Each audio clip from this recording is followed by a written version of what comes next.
DVC ছাড়া জলে দুর্ভোগ, অনেক জায়গায় এখনো সেখান থেকে জল নামেনি। এরই মধ্যে আবারও দুর্যোগ, দক্ষিণবঙ্গের জেলায় জেলায় নাগারে বৃষ্টি, চিন্তায় বানভাসী এলাকার বাসিন্দারা। ডিভিসি ছাড়া জলে ভেসে গেছে দক্ষিণবঙ্গের বিস্তীর্ণ এলাকা। অনেক জায়গা এখনো জলমগ্ন, যেমন হুগলির খানাকুল। এখানকার রাজহাটি, নন্দনপুর, জগৎপুরের মতো এলাকা থেকে এখনো জল নামেনি। কোথাও কোমর সমান জল, কোথাও হাঁটু সমান। এরই মধ্যে শুরু হয়েছে বৃষ্টি, বাড়ছে চিন্তা। বুধবার রাত থেকে দক্ষিণবঙ্গের বিভিন্ন জেলায় দফায় দফায় বৃষ্টি।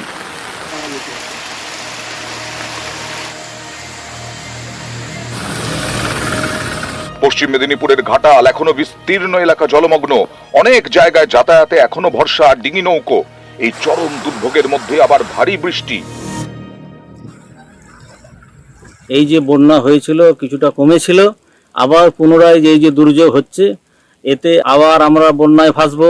আমরা তো পূজা হাজার মায়ের মুখটিও দেখতে পাবো না, আর যেতেও পারবো না, বাড়ির মধ্যেই থাকতে হবে। পশ্চিম মেদিনীপুরের ডেবরা, এখানে 4টি গ্রাম পঞ্চায়েত এলাকা এখনো জলমগ্ন। চলছে ত্রাণবিলি। এরই মধ্যে ঝমঝমিয়ে বৃষ্টি, ফুঁসছে কাঁসাই, বাড়ছে উদ্বেগ। বাড়ির মধ্যে জল ঢুকে গিয়েও মানুষ এখনো দোতলার মধ্যে বসবাস করছে। তাদের খাওয়ার দাওয়ারেরও পরিস্থিতি খুব খারাপ অবস্থায় আছে। জল বাড়া দেখে প্রচুরই আতঙ্কে আছি।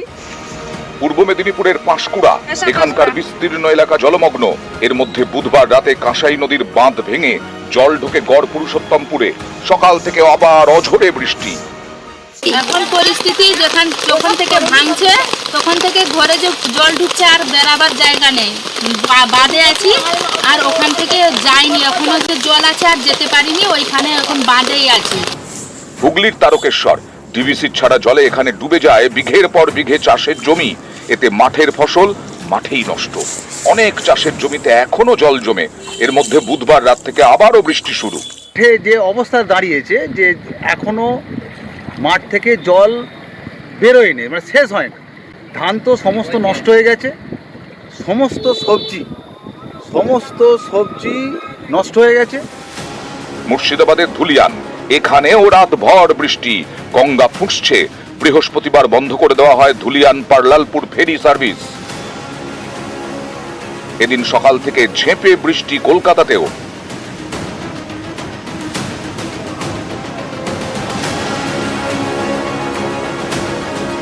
আলিপুর আবহাওয়া দপ্তরের পূর্বাভাস, শুক্রবার থেকে বৃষ্টির পরিমাণ কমবে। নিউজ 18 বাংলা।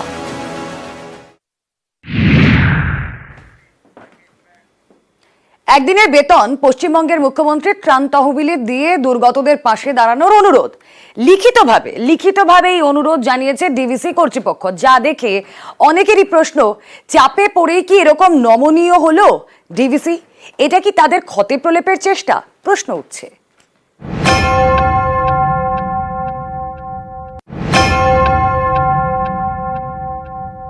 আমি তো ডিভিসির সাথে সব সম্পর্ক পশ্চিমবাংলার কাট আপ করবই। জল ছাড়া বৃষ্টির জন্য এই বন্যা হয়নি। This is not for rain. ডিভিসির ছাড়া জলে দক্ষিণবঙ্গের বিস্তীর্ণ এলাকা ভেসে গিয়েছে। এ নিয়ে কেন্দ্রের বিরুদ্ধে সুর চড়িয়েছেন মুখ্যমন্ত্রী মমতা বন্দ্যোপাধ্যায়। বারবার নিশানা করেছেন ডিভিসিকে। এতে চাপে পড়ে কি ডিভিসির সুর নরম? প্রশ্নটা উঠছে, কারণ ডিভিসির এই আবেদন। ডিভিসিতে প্রায় 5300 কর্মী। তাদের অনুরোধ করা হয়েছে পশ্চিমবঙ্গের দুর্গতদের পাশে দাঁড়াতে। বলা হয়েছে, পশ্চিমবঙ্গের বিস্তীর্ণ এলাকা বানভাসী, অনেকেই ঘর ছাড়া। এই পরিস্থিতিতে দুর্গতদের পাশে দাঁড়ানো আমাদের কর্তব্য। ডিভিসির সব কর্মীদের একদিনের বেতন পশ্চিমবঙ্গের মুখ্যমন্ত্রীর ত্রাণ তহবিলে দেওয়ার জন্য অনুরোধ করা হচ্ছে। हम लोग एम्प्लॉय लोग एक दिन का पे दे रहे हैं सीएम रिलीफ फंड में। ये पहली बार में नहीं दे रहे हैं। हम लोग जहाँ जहाँ इस तरह का आपदा आती है तो हम लोग देते हैं। तो ये तो नेशनल डिजास्टर है, तो उसमें तो सबको मदद करना चाहिए। ঝাড়খণ্ডে বৃষ্টি বন্ধ হলেও জল ছাড়া বন্ধ করেনি ডিভিসি।